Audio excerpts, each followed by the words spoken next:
Let us take a look at question 2. Show that the roots of a quadratic equation q squared minus p are multiplied by x squared plus 2p. 2 times p plus r times x minus 4 equals 0 are real for all real values of the constants p, q, and r. So looking at this question, you have realized that the question requires us to prove something that we learned in quadratic inequalities, and that is that the discriminant of a quadratic equation is greater than or equals to 0, such that the roots are real for all real values of the constants. So the roots are real have two possible scenarios. One of them is two distinct real and distinct roots, and the other is two real and repeated roots. So in this scenario, it is most likely greater than or equals to 0. So let us start off by working out the discriminant. After working out the discriminant, you have obtained something like that. Or to simplify further, 4p squared minus 8pr plus 4r squared plus 16q squared. Now, do you notice anything that stands out? Well, you look at the first three terms, they can be factorized into further. So you're making use of the rule a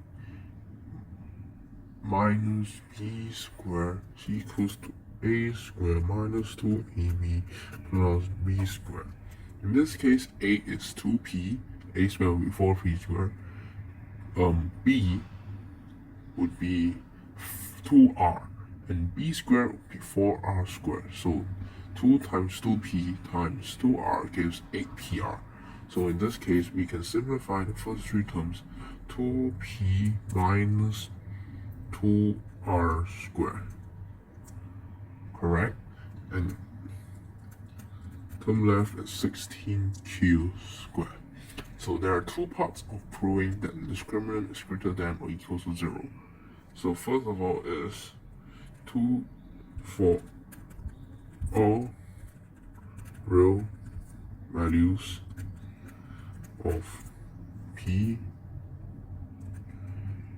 q, and r, 2p minus 2r squared greater than or equals to 0. There is a possibility that both of them can, that 2p minus 2r squared can be equals to 0, and 16q squared is greater than or equals to 0. Now summing these two up is also greater than or equals to 0. So discriminant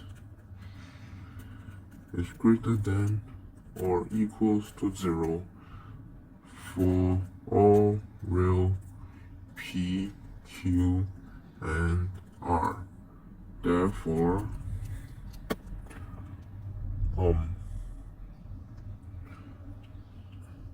since discriminant,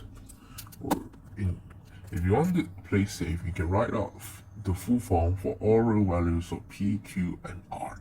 But I'm just writing this for the sake of time. And since the discriminant is greater than or equals to 0, therefore the roots of the quadratic equation are real for all real values of the constants p, q, and r. And we have to write here shown, because the question's common word is show.